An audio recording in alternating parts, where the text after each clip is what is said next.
जय आरसीएम। सबको मेरा प्यार भरा नमस्कार। मैं Ravi OP Sharma, second generation of RCM business, आप सभी लोगों का स्वागत करता हूं फ्रेंड्स। और आज मुझे बड़ी खुशी हो रही है कि बहुत लंबे समय बाद आप लोगों से मेरी मुलाकात हो रही है। और फ्रेंड्स, ये लगातार सम्मान और प्यार आपका बना रहे। ज्यादा से ज्यादा आप इस चैनल को लोगों के साथ शेयर करें, लोगों के साथ इस चैनल की चर्चा करें, जिससे कि आप अपने बिजनेस को पूरे हिंदुस्तान के अंदर फैला सकें, अपने बिजनेस को एक नया रूप दे सकें। यस फ्रेंड्स, तो दोस्तों, जैसा कि मैंने कहा, मैं Ravi OP Sharma, second generation RCM business, और पिछले 6-7 साल से लगातार इस बिजनेस में अपनी सेवाएं देने का प्रयास कर रहा हूं। और मुझे कहीं ना कहीं इस चीज का फक्र भी है और मैं अपने आप में गर्व भी महसूस करता हूं कि 6-7 साल से लगातार इस खूबसूरत सिस्टम का मैं हिस्सा बना हुआ हूं। और इस खूबसूरत सिस्टम का मैं जो प्यार मुझे मिला, जो सम्मान मुझे सिस्टम के द्वारा मिला, शायद वो हिंदुस्तान के किसी भी बिजनेस के अंदर नहीं मिल सकता। तो मैं यहां पर आरसीएम का भी बहुत तहे दिल से शुक्रिया अदा करता हूं। इसी तरीके से ये लोगों की जिंदगियां बदले। फ्रेंड्स, ये सिस्टम मेरे पिताजी ने चालू किया था। जैसा कि आप सब लोगों को पता है कि लगभग आज से 20 साल पहले ये आरसीएम बिजनेस हमारे परिवार में आया। और उसके पीछे क्या कारण थे जिस कारण से मेरे पिता ने इस बिजनेस को किया, वो चीजें आज आप लोगों के साथ मैं शेयर करूंगा। वो चीजें मैं आप लोगों को आज बताऊंगा। हो सकता है कि मेरी ये छोटी सी स्टोरी आपको प्रभावित करे, हो सकता है ये छोटी सी स्टोरी आपको मोटिवेट करे कि आप जिंदगी में कैसे सफलता पा सकते हैं और उस सफलता को मेंटेन कर सकते हैं, और किस तरीके से इन कार्यों से आपकी आने वाली पीढ़ी भी सुरक्षित हो सकती है। तो वो सब बातें आज मैं आप लोगों से यहां पर करने जा रहा हूं। मेरे पिताजी बड़े गरीब परिवार से थे और हमारी स्थिति इतनी मजबूत नहीं थी। मेरे दादाजी एक मजदूर हुआ करते थे और 10 बाय 10 के कमरे में किराए पे हमारा परिवार रहा करता था। उसी में खाना बनाया जाता था, उसी में सोते थे, उसी में रहा करते थे। टोटल 7 जने। फ्रेंड्स, बड़ा संघर्ष देखा है मेरे परिवार ने। और अक्सर मेरे दादाजी ये कहा करते थे कि मेरी इतनी हैसियत नहीं है कि मैं तुम सबको पढ़ा लिखा सकूं। तो अक्सर वो मेरे पिता से कहा करते थे कि बेटा, तुम ये पढ़ाई वढ़ाई छोड़ दो और किसी साइकिल की दुकान पे जाके टायर खोलने का काम सीखो, जिससे घर के खर्चों में तुम सहयोग करोगे। और मेरे पिता बोला करते थे कि नहीं, मुझे पढ़ाई करनी है, मुझे एजुकेशन लेनी है। दोस्तों, एक छोटा बच्चा जिस उम्र के अंदर खिलौनों से खेलता है, उस समय मेरे पिताजी ने कचौरी बेचने का काम चालू कर दिया था। और कचौरी बेचते बेचते उन्होंने अपनी स्कूल पूरी करी। कचौरी बेचते बेचते उन्होंने अपना कॉलेज भी पूरा किया। जब कॉलेज में, राजस्थान के अंदर एक जगह है अजमेर, उसमें एक कॉलेज है डीएवी कॉलेज। उस डीएवी कॉलेज से मेरे पिताजी ने अपना कॉलेज कंप्लीट किया। और जब वो कॉलेज में आए थे तो एक पैंट शर्ट से उन्होंने अपना पूरा कॉलेज निकाल दिया। कहते हैं कि संघर्ष एक इतिहास रचता है। जो आदमी संघर्ष से डर जाता है और जो आदमी संघर्ष से घबरा जाता है, वो वहीं का वहीं रह जाता है। और कुछ लोग होते हैं जो संघर्ष से टकरा जाते हैं, और जो संघर्ष से टकरा जाते हैं वो इतिहास बना जाते हैं फ्रेंड्स। और आपके अंदर भी वो क्वालिटी है इतिहास बनाने की। तो आज इस वीडियो के माध्यम से मैं आप लोगों को आपकी ताकत बताने जा रहा हूं। इस वीडियो के माध्यम से आपको मैं जिंदगी की वो हकीकत बताने जा रहा हूं कि किस तरीके से एक आम आदमी संघर्ष करके आगे बढ़ता है और अपने सपनों को एक उड़ान देता है। अरे यहां पर सपनों को उड़ान तो देता ही देता है, साथ में अपने आने वाली पीढ़ियों की भी जिंदगी बना देता है। तो ये कहानी मेरे पिताजी की जो मैं आपसे शेयर कर रहा हूं कि जिस तरीके से उन्होंने अपना कॉलेज कंप्लीट किया, कॉलेज में आए, मेहनत करी, स्ट्रगल किया, और उसके बाद जैसे ही कॉलेज में से निकले, वो राजस्थान गवर्नमेंट के अंदर एक शानदार उनको पोस्ट मिल गई। राजस्थान गवर्नमेंट के अंदर वो जॉइंट डायरेक्टर बन गए, इक्विवेलेंट टू आईएएस ऑफिसर। और दोस्तों, उस समय जब मेरे पिताजी को ये पोस्ट मिली तो बहुत जल्दी उन्होंने तरक्की करी, बहुत जल्दी उन्होंने उन्नति करी। और 1999 और सन 2000 के आसपास मेरे पिताजी की एक महीने की सैलरी हुआ करती थी 25,000 रुपया महीना। अगर आज से कैलकुलेट करता हूं तो लगभग 1.5 से 2 लाख रुपया महीना इनकम हम मान सकते हैं उसको। बहुत तेजी से उन्नति करी। लेकिन अक्सर मेरे पिताजी की एक सोच हुआ करती थी कि वो कभी सेटिस्फाई नहीं हुए।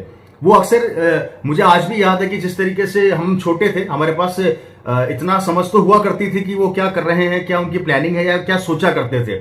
तो मेरे फादर को इतनी अच्छी पोस्ट मिल गई थी और सरकारी गाड़ी मिल चुकी थी, सरकारी बंगला मिल चुका था, और एक शानदार एसी कैबिन हुआ करता था उनका। चपड़ासी हमेशा बाहर बैठा रहता था। जिंदगी पहले से बहुत खूबसूरत हो चुकी थी। एक मजदूर का बेटा आज एक ऑफिसर बन गया। और जहां तक मैं समझता हूं कि जब किसी मजदूर का बेटा ऑफिसर बन जाता है या किसी एक अच्छी जॉब के ऊपर सेट हो जाता है, तो वहां पर वो सेटिस्फाई हो जाता है। मैक्सिमम कंडीशंस में ऐसा होता है। मैंने देखा है कि मैक्सिमम कंडीशन में ऐसा होता है कि जब एक मजदूर का बेटा, उसको बहुत अच्छी नौकरी मिल जाती है, क्योंकि वो बिजनेस के बारे में कभी सोचता नहीं है। उसकी सोच हमेशा एक नौकरी की ही होती है, एक अच्छी जॉब मिल जाए उसको, यही वो सोच पाता है या इतना ही वो सोचता है। तो मेरे पिताजी भी ऐसा सोचा करते थे और कई लोग भी सोचते हैं। और अधिकतर लोग जब इस पोजीशन पर पहुंच जाते हैं तो सेटिस्फाई हो जाते हैं। उनको ऐसा लगता है कि मुझे बहुत कुछ मिल गया, मैं मतलब यहां पर सेट हो गया। तो मेरे फादर भी एक मजदूर के बेटे थे, उस पोजीशन पर पहुंच चुके थे, लेकिन वो सेटिस्फाई नहीं हुए। और अक्सर मैं उनसे, हम पूछा करते थे, मेरी मदर पूछा करती थी कि आप जब भी ऑफिस से आते हैं तो आप कुछ ना कुछ सोचते रहते हैं, आप सोचते क्या हैं? तो मेरे फादर अक्सर एक चीज बोला करते थे कि मुझे इससे भी बड़ा करना है। मेरी बात को ध्यान से सुनिएगा और समझिएगा। वो बोला करते थे कि मुझे इससे भी बड़ा करना है। तो मेरी मदर अक्सर उनसे पूछा करती थी कि आप एक मजदूर के बेटे होके आज एक आप ऑफिसर बन गए, अच्छी खासी आपकी सैलरी है, आपके पास आज नौकर चाकर है, सरकारी गाड़ी है, सरकारी बंगला है, सब कुछ, इससे बड़ा क्या करना चाहते हो? तो मेरे फादर बोला करते थे कि नहीं, मैं इससे सेटिस्फाई नहीं हूं, मुझे इससे भी बहुत आगे जाना है। और यहां पर मैं जितने भी लोग हैं जो इस वीडियो को देख रहे हैं, मैं उनसे यही कहना चाहूंगा कि जिंदगी के अंदर कभी आप सेटिस्फाई मत होइए। अगर आप सेटिस्फाई हो जाएंगे तो आपकी प्रोग्रेस रुक जाएगी। आप इतिहास उठा के देख लीजिए, आप इतिहास उठा के देख लीजिए कि आज भी बड़े बड़े बिजनेसमैन, बड़े बड़े लोग अभी भी सेटिस्फाई नहीं है। और मैं आपको एग्जाम्पल दे सकता हूं, 75 साल के मिस्टर अमिताभ बच्चन जी अभी भी काम कर रहे हैं, अभी भी सेटिस्फाई नहीं है वो। नरेंद्र मोदी जी, हमारे देश के प्रधानमंत्री, वो आज भी काम कर रहे हैं देश के लिए, वो अभी भी सेटिस्फाई नहीं है। जियो के मालिक, रिलायंस के मालिक जियो जिन्होंने खोला, वो अभी भी सेटिस्फाई नहीं है। रतन टाटा जिन्होंने पूरी जैगुआर को खरीद लिया, वो अभी भी सेटिस्फाई नहीं है। बिकॉज सेटिस्फैक्शन आपकी जिंदगी के अंदर आपको रोक देती है, आपको आगे नहीं बढ़ने देती। तो फ्रेंड्स, कभी सेटिस्फाई मत होइए। तो मेरे पिताजी भी सेटिस्फाई नहीं थे, वो कोई कारण, कोई रीजन, कोई विजन ढूंढ रहे थे कि मैं इससे बड़ा कैसे करूं, और उसके पीछे क्या लॉजिक थे वो भी मैं आपसे शेयर करूंगा आगे। तो कोई मौका नहीं मिल पा रहा था, वो समझ नहीं पा रहे थे कि मैं इससे बड़ा कैसे करूं। और उनकी एक बात जो बहुत अट्रैक्ट किया करती थी हम सभी लोगों को, और मैं आप लोगों से वो बात शेयर करना चाहूंगा, शायद कहीं ना कहीं वो आपकी जिंदगी के अंदर बहुत काम आए। मेरे पिता एक चीज बोला करते थे कि अगर मैं मजदूर का बेटा होके एक जमाने के अंदर मैं कचौरी बेचा करता था, अगर मैं कचौरी बेच के मैंने अपनी एजुकेशन कंप्लीट कर ली, और कचौरी बेचते बेचते एजुकेशन कंप्लीट करने के बाद अगर मैं 25,000 रुपया महीना कमा सकता हूं, तो मैं 25 लाख भी कमा सकता हूं। देखिए, सोच की बात है यहां पर, आप किस तरीके से अपनी जिंदगी को लेते हैं। उनका यह मानना था कि अगर मैं 25,000 रुपया महीना कमा सकता हूं, तो मैं 25 लाख भी कमा सकता हूं। ये सोच हुआ करती थी, और यही सोच आप लोगों को रखनी है। अगर आपने अपनी जिंदगी की शुरुआत 500 रुपए से करी और आप 5,000 रुपए पहुंचे, और 5,000 से 15,000 रुपए पहुंचे, और 15,000 से 50,000 पर पहुंचे, तो आप 5 लाख पर भी पहुंच सकते हो। ये सोच आपको डेवलप करनी है अपने दिमाग के अंदर, तभी आपका सक्सेस रेशियो बहुत तेजी से आगे बढ़ेगा। और ये चीज हमें इसलिए डेवलप करनी है कि हम 50,000 के सैचुरेशन पॉइंट या 1 लाख से ऊपर सोचना ही नहीं चाहते, वहां तक हम सोच ही नहीं पाते, या सोचने की कोशिश ही नहीं करते। डर लगता है कैसे होगा या नहीं होगा। अरे फ्रेंड्स, 50,000 पर भी तो आए हो, मेहनत करके पहुंचे हो, इसका मतलब 50,000 पर पहुंच सकते हो तो 5 लाख पर भी पहुंच सकते हो। ये उनकी बात मुझे बहुत अट्रैक्ट करती थी, हम जब छोटे हुआ करते थे।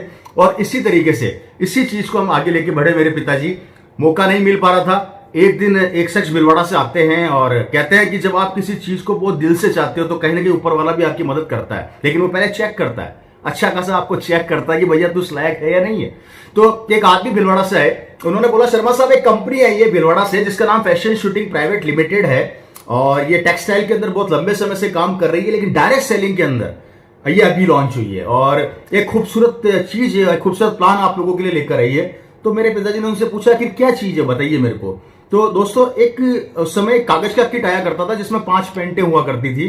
वो 5 पैंटें वो शख्स भीलवाड़ा से जयपुर हमारे पिताजी के पास लेकर आते हैं, और उनके सामने रखकर बोलते हैं कि सर, ये वो 5 पैंटें हैं और ये इस बिजनेस का प्लान है।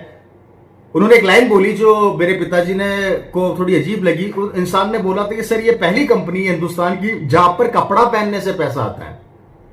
क्या बोला उन्होंने? कपड़ा पहनने से पैसा आता है। तो मेरे पिताजी ने बोला, भैया कपड़ा पहनने से तो पैसा जाता है कि नहीं सर? आज तक मार्केट के अंदर जो ट्रेंड वर्षों से चला आ रहा है, वहां पर जब आप किसी कपड़े को परचेज करते हैं तो पैसा देते हैं, कपड़ा पहन लेते हैं, लेकिन ये पहला ऐसा सिस्टम आया है जहां पर आप कपड़ा पे भी पहनेंगे और पैसा भी कमाएंगे। तो मेरे पिताजी ने बोला, कैसे? तो एक मार्केटिंग प्लान उनको दिखाया गया, और वही मार्केटिंग प्लान जो आज आप लोगों को दिखाया जाता है, जो आप लोग देखते हैं, और आप में से कई लोगों को समझ में आ गया, और जिन जिनको समझ में आ गया इस बिजनेस के उस मार्केटिंग प्लान की गहराई को, आज वो सारे के सारे अच्छे खासा इनकम ले रहे हैं इस बिजनेस से। तो ये मार्केटिंग प्लान जब मेरे पिता को दिखाया कि सर वो मार्केटिंग प्लान क्या है, वो मार्केटिंग प्लान मेरे पिताजी ने देखा, और मुझे ये जहां तक मेरे को ध्यान में आ रहा है, जब मार्केटिंग प्लान को दिखाया बहुत अच्छे तरीके से, तो मेरे पिताजी ने उनको बोला कि तू 2 या 3 दिन बाद आना। उनको 2-3 दिन बाद फिर बुलाया। वो शख्स वापस भीलवाड़ा से आते हैं। भीलवाड़ा से आने के बाद वो शख्स एक फॉर्म लेकर आते हैं। उस समय एक येलो रंग का फॉर्म चला करता था और पूरा उसका बंडल आया करता था। तो मेरे पिताजी ने उसमें से एक फॉर्म फाड़ा, उसके ऊपर साइन कर दिया, उसमें कपड़े की कितना कौन सा वाला किट चाहिए वो किट लिख दिया, एंड वो कपड़ा उन्होंने ले लिया। और उसको ये बोला कि तुम एक काम करो कि इस कंपनी का की प्लानिंग वगैरह क्या है, मैं भीलवाड़ा चल के देखना चाहता हूं। तो मेरे फादर भीलवाड़ा गए। भीलवाड़ा जाके उन्होंने इसकी पूरी प्लानिंग को देखा, सिस्टम को समझा, कंपनी के ऑनर ऑनरेबल श्री त्रिलोकचंद छाबड़ा जी से मिले। उसके बाद उनको इस बिजनेस की वो ताकतें समझ में आई, और आज मैं ऐसा समझता हूं कि मेरे फादर ने इस बिजनेस की वो ताकत को उस समय समझ लिया था, उस समय देख लिया था कि बिजनेस आने वाले समय में क्या दे सकता है। इतनी दीवानगी, इतनी हद तक वो काम करते थे डेप्थ में जाके, जिसकी कल्पना मैं बातों में आपके सामने नहीं रख सकता फ्रेंड्स। उन्होंने इस बिजनेस को बढ़ाने के लिए अपनी नौकरी साइड में रख दी, उन्होंने इस बिजनेस को डेवलप करने के लिए दिन रात मेहनत करी, और हमें आज भी याद है कि पूरी कॉलोनी के अंदर से उन्होंने सबको आरसीएम बता दिया था। और सबसे आश्चर्य की बात, जिन जिनको आरसीएम बताया किसी ने ज्वाइन नहीं किया, किसी ने भी विश्वास नहीं किया। हमारे पड़ोसी को जाके मेरे पिता ने बोला कि भैया ये कपड़े का किट है, इस किट को आप ले लीजिए, इस कपड़े को पहनने से पैसा आता है। तो पड़ोसी बोला शर्मा जी नौकरी चली गई है। दूसरे पड़ोसी को बोला तो उससे बोला शर्मा जी थैला खरीद लीजिए, थैले के ऊपर कपड़े बेचिए। विश्वास नहीं होता था लोगों को कि ऐसा भी हो सकता है क्या, ऐसा भी पॉसिबल है क्या। लेकिन मेरे फादर को विश्वास था कि ऐसा हो सकता है, ऐसा होगा। उनकी एक सबसे अच्छी क्वालिटी ये लगा करती थी कि जब भी उनको कोई मना करता था तो उनकी एनर्जी का लेवल बढ़ जाता था। जब भी उनको कोई ना करता था तो वो अगले दिन उस एनर्जी को और कई गुना बढ़ा लिया करते थे। उनको बड़ा मजा आता था, उनको इतना मजा आता था, वो कहते थे कि मैं जितना ज्यादा ना सुनूंगा उतना ज्यादा मजबूत होऊंगा, क्योंकि जितना ज्यादा ना सुनूंगा तो उतने ज्यादा क्वेश्चंस आएंगे, और जितने ज्यादा सवाल पैदा होंगे उतने सवालों के आंसर देने की मेरे अंदर हिम्मत पैदा होगी, और उतना मैं स्ट्रांग होता चला जाऊंगा। ये उनकी सोच हुआ करती थी, और यही सोच उनको बहुत आगे तक लेकर गई। आज कई लोगों ने मना किया, एक्सेप्ट नहीं किया, लोगों ने कहा नहीं ऐसा नहीं चलेगा, ऐसा नहीं होगा, लेकिन वो हारे नहीं, रुके नहीं, लगातार चलते रहे, लगातार मेहनत करते रहे, क्योंकि उनको इस बिजनेस का विजन नजर आ रहा था। एक दिन हम सब ने पूछा उनसे, मेरी मां ने पूछा कि आखिर आप इस बिजनेस के पीछे इतने दीवाने क्यों हैं, क्या कारण है कि आप इतने पागल हैं इस बिजनेस के पीछे। तो मेरे पिताजी ने बोला कि तुम जानना चाहते हो मैं इस बिजनेस के पीछे इतना दीवाना क्यों। तो उन्होंने 3 रीजन दिए थे। वो 3 कारण जो थे आज भी मेरी समझ में आ गए थे, और आज भी हमें वो कहीं ना कहीं अट्रैक्ट करते हैं, और शायद मेरी भी जिंदगी के अंदर वो बहुत काम कर रहे हैं। वो 3 रीजन, पहला रीजन उन्होंने कहा था आने वाले समय के अंदर नौकरियां खत्म हो जाएगी, और आज ये जो मेरा बेटा है जब ये 25 साल का हो जाएगा और अपनी एजुकेशन कंप्लीट कर लेगा और उस समय नौकरियां नहीं बचेगी तो ये क्या करेगा। उनका पहला जो तर्क वितर्क जो उन्होंने हमसे किया, उनका पहला जो उन्होंने रीजन हमें दिया वो ये था, क्या करेगा मेरा बेटा। भविष्य की बात कर रहे थे वो आने वाले समय की बात कर रहे थे। और दुनिया का सबसे महत्वपूर्ण आदमी, सबसे इंटेलिजेंट आदमी वही होता है जो समय को समय से पहले पहचानने का प्रयास करे। आप में भी सब क्वालिटी है, आप भी समय को समय से पहले अगर पहचानना सीख गए तो ये आरसीएम आपकी जिंदगी बना देगा। पूछा उनसे, मेरी माता का पास कोई जवाब नहीं था, मेरी माता चुपचाप थी। दूसरा सवाल उन्होंने हमारे से किया कि कल को अगर मैं 25 से 50 लाख रुपया लगा के रवि के लिए फैक्ट्री या दुकान खोल देता हूं, क्या गारंटी है कि उसको डबल कर देगा। या क्या लगता है तुम्हें जो पुराने मगरमच्छ मार्केट में पिछले 50-50, 100 साल से बैठे हैं वो बिजनेस में इसको सक्सेस होने देंगे क्या। तो हमारे पास जवाब नहीं था। हमने कहा कोई कुछ नहीं कह सकते, कुछ भी हो सकता है। तीसरा उन्होंने कहा था कि खेती करेगा ये, इतनी एजुकेशन कर लेने के बाद आपको लगता है ये खेती करेगा। मैंने कहा खेती तो कोई नहीं करेगा, इतना पढ़ने के बाद जनरली लोग खेती पे थोड़ा कम विश्वास करते हैं। अब ऑप्शन क्या बचता है। 3 कारण उन्होंने ये दिए थे, और उन्होंने चौथा इनका रीजन बताया था कि आखिर में ये डायरेक्ट सेलिंग क्या दे सकती है। उन्होंने कहा था ये आरसीएम बिजनेस में मेरे लिए नहीं कर रहा, सरकार मुझे 25,000 रुपए एक महीने की इनकम दे रही है, अच्छी खासी सैलरी दे रही है, और कल को मैं जब रिटायर होऊंगा या इस दुनिया में नहीं रहूंगा तब भी मेरी इनकम अच्छी खासी हो जाएगी। ये आरसीएम बिजनेस मैं रवि के लिए कर रहा हूं कि दुनिया के अंदर आने वाले समय के अंदर अगर इसको नौकरी नहीं मिलती या ये बिजनेस में सफल नहीं होता, ट्रेडिशनल बिजनेस की बात कर रहा हूं, तो ये आरसीएम बिजनेस ही इसको संभालेगा। और ये दुनिया का पहला ऐसा व्यापार है कि जहां पर आपने इस बिजनेस को छोड़ दिया या आपने इस बिजनेस में नहीं रहे और आप जिस लेवल पर हो उसके बाद आपका बेटा उसी लेवल से इस बिजनेस को चालू करेगा। ये इस बिजनेस की सबसे बड़ी ताकत थी जो उन्होंने उस समय में बताई। उन्होंने उस समय हमें इस चीज की बात भावना को समझाया, और समय से पहले उन्होंने इस भावना को हमारे सामने रखा कि ये बिजनेस क्या दे सकता है। उन्होंने कहा था कि आने वाले समय के अंदर ये बिजनेस परिवार को संभालेगा। और फ्रेंड्स, जब ये बातें उन्होंने उस समय बोली थी वो आज सारी बातें सच हो रही है। आप सोच कर देखिए, एक आईएएस ऑफिसर अपने बेटे को आईएएस ऑफिसर नहीं बना पाते, एक इंजीनियर अपने बेटे को इंजीनियर नहीं बना पाते, एक डॉक्टर अपने बेटे को डॉक्टर नहीं बना पाते, यहां तक कि एक नेता भी अपने बेटे को कभी कभी नेता नहीं बना पाते, अभिनेता भी अपने बेटे को कभी कभी अभिनेता नहीं बना सकते। आज जितनी शोहरत कई अभिनेताओं ने ली है, क्या उनके बेटों ने ली है? नहीं ली है।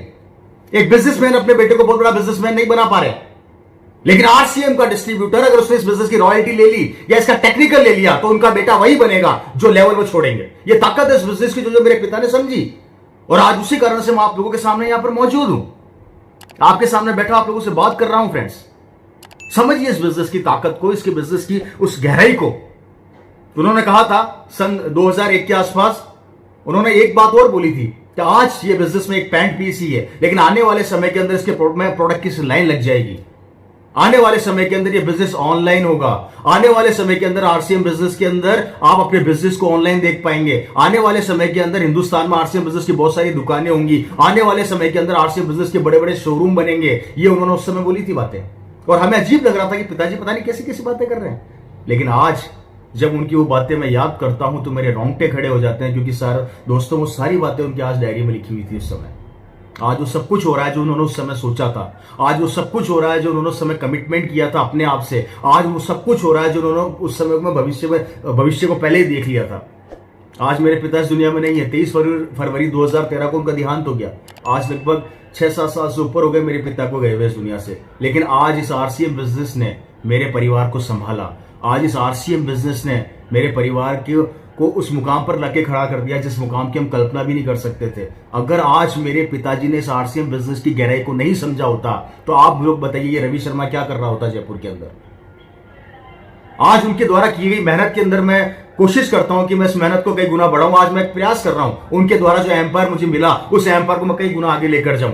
ये मेरा एक छोटा सा प्रयास है और मैं लगातार पिछले 6-7 साल से कर रहा हूं। लेकिन अगर ये एम्पायर, ये एक शानदार, दूसरे शब्दों में बोले एक वट वृक्ष, ये अगर वट वृक्ष मुझे नहीं देते, ये आरसीएम रूपी अगर ये वट वृक्ष मेरे पास नहीं होता तो मैं क्या करता। और मेरे जैसे कई लोग हैं दुनिया में जिनके पिताजी इस दुनिया में नहीं है, लेकिन आज उनकी हालत ऐसी है कि ना वो आज नौकरी कर पा रहे हैं ना आज वो बिजनेस कर पा रहे हैं। क्योंकि घर का मुखिया जब घर छोड़ के जाता है तो उस घर को लोग बर्बाद करने के लिए, ये इस दुनिया का कड़वा सत्य है। और कई जगह पर होता है, मैं ये नहीं कहता हर जगह हो रहा है, लेकिन कई जगह ऐसा होता है कि जब घर का मुखिया घर छोड़ के चला जाता है तो उस परिवार की आर्थिक स्थिति बहुत ज्यादा बिगड़ जाती है, क्योंकि इनकम का जरिया बंद हो जाता है, इनकम नहीं मिल पाती, खर्चे नहीं चला पाता वो। उस समय वो आदमी क्या करेगा। आज उन्होंने, मेरे पिता ने इस बिजनेस की गहराई को देखा तो आज आप लोगों के सामने मैं यहां बैठा हूं। और आज मेरे पास सब कुछ है, गाड़ी है, आरसीएम बिजनेस से बंगला है, आरसीएम बिजनेस से मेरे परिवार को इतनी खुशियां दी कि मैं शब्दों में बयान नहीं कर सकता। और यही चीज मैं आप लोगों से कहना चाहूंगा कि फ्रेंड्स, इस बिजनेस की ताकत को समझिए।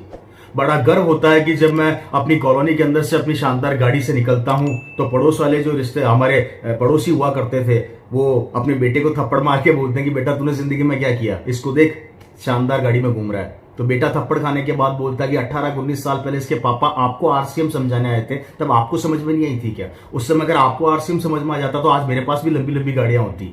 मैं यहां पर आप लोगों को यह समझाना चाहता हूं कि जिस आदमी ने आज आपको आरसीएम बिजनेस बताया है, जिस आदमी ने आपको आरसीएम बिजनेस की गहराई समझाई है, जिस आदमी ने आपको आरसीएम की डिटेल दी है, उसको हल्के से मत लीजिए, नहीं तो कल को वही हाल होगा जो मेरे पड़ोसी का हो रहा है।